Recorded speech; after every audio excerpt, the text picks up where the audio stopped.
This is the Hubblecast, news and images from the NASA ESA Hubble Space Telescope.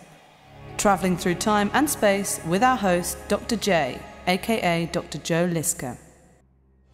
When you listen to your favorite piece of music, your ears pick up on a very wide range of frequencies, from the deepest rumblings of the bass to the very highest pitched vibrations. Now imagine your ears were only sensitive to a very limited range of frequencies. You'd miss out on most of the good stuff. But that's essentially the situations that astronomers are in. Our eyes are only sensitive to a very narrow range of light frequencies, visible light, but we are completely blind to all other forms of electromagnetic radiation. However, there are many objects in the universe that do emit radiation at other parts of the electromagnetic spectrum. For example, in the 1930s, it was discovered by accident that there are radio waves coming from the depths of space. Some of these waves have the same frequency as your favorite radio station, but they are much weaker, and of course there's nothing to listen to. In order to tune in to the radio universe, you need some sort of receiver, a radio telescope. Now for all but the longest wavelengths, a radio telescope is just a dish, much like the main mirror of an optical telescope. But because radio waves are so much longer than visible light waves, the surface of a dish doesn't have to be nearly as smooth as the surface of a mirror. And that's the reason why it's so much easier to build a large radio telescope than it is to build a large optical telescope. Also, at radio wavelengths, it is much easier to do interferometry. That is, to increase the level of detail that can be seen by combining the light from two separate telescopes as if they were part of a single giant dish. The Very Large Array in New Mexico, for example, consists of 27 separate antennas, each measuring 25 meters across. Now each antenna can be moved around individually, and in its most extended configuration, the virtual dish mimicked by the array measures 36 kilometers across. So what does the universe look like in the radio? Well, for a start, our sun shines very brightly at radio wavelengths. So does the center of our Milky Way galaxy. But there's more. Pulsars are very dense stellar corpses that emit radio waves only into a very narrow beam. In addition, they rotate at speeds of up to several hundred revolutions per second. So in effect, a pulsar looks like a rotating radio lighthouse. And what we see from them is a very regular and fast sequence of very short radio pulses, hence the name. The radio source known as Cassiopeia A is in fact the remnant of a supernova that exploded in the 17th century. Centaurus A, Cygnus A, and Virgo A are all giant galaxies that pour out huge amounts of radio waves. Each galaxy is powered by a massive black hole at its center. Some of these radio galaxies and quasars are so powerful that their signals can still be detected from a distance of 10 billion light years. And then there's the faint, relatively short wavelength radio hiss that fills the entire universe. This is known as the cosmic microwave background, and it is the echo of the Big Bang, the very afterglow of the hot beginnings of the universe. Each and every part of the spectrum has its own story to tell. At millimeter and sub-millimeter wavelengths, astronomers study the formation of galaxies in the early universe and the origin of stars and planets in our own Milky Way. But most of this radiation is blocked by water vapor in our atmosphere. To observe it, you need to go high and dry. To Llano de Chajnantor, for example.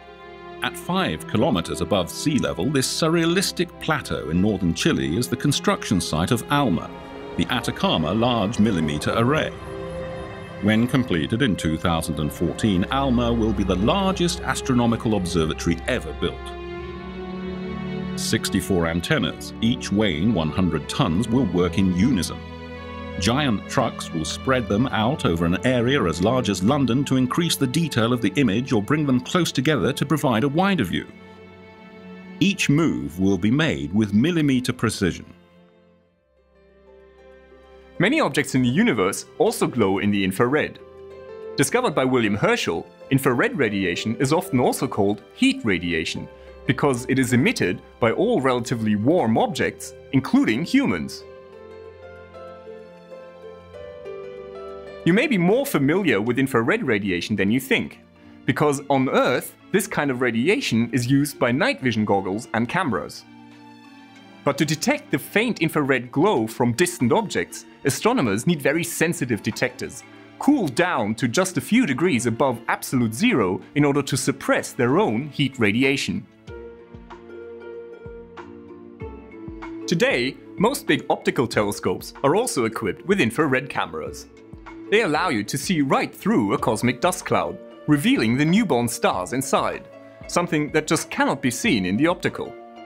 For example, take this optical image of the famous stellar nursery in Orion. But look how different it is when seen through the eyes of an infrared camera. Being able to see in the infrared is also very helpful when studying the most distant galaxies. The newborn stars in a young galaxy shine very brightly in the ultraviolet. But then this ultraviolet light has to travel for billions of years across the expanding universe. The expansion stretches the light waves, so that when they are received by us, they've been shifted all the way into the near-infrared. This stylish instrument is the MAGIC telescope on La Palma. It searches the sky for cosmic gamma rays, the most energetic form of radiation in nature. Lucky for us, the lethal gamma rays are blocked by the Earth's atmosphere, but they do leave behind footprints for astronomers to study. After hitting the atmosphere, they produce cascades of energetic particles. These, in turn, cause a faint glow that MAGIC can see. And here's the Pierre Auger Observatory in Argentina.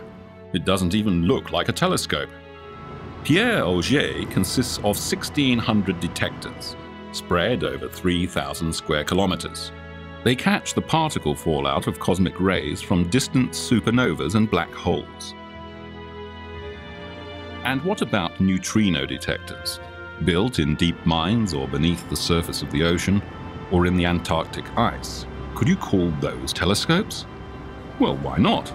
After all, they do observe the universe, even if they don't capture data from the electromagnetic spectrum. Neutrinos are elusive particles that are produced in the sun and supernova explosions. They were even produced in the Big Bang itself.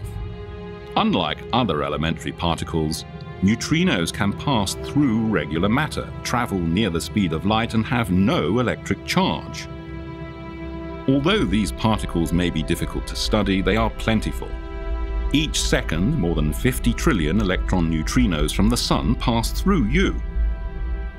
Finally, astronomers and physicists have joined forces to build gravitational wave detectors.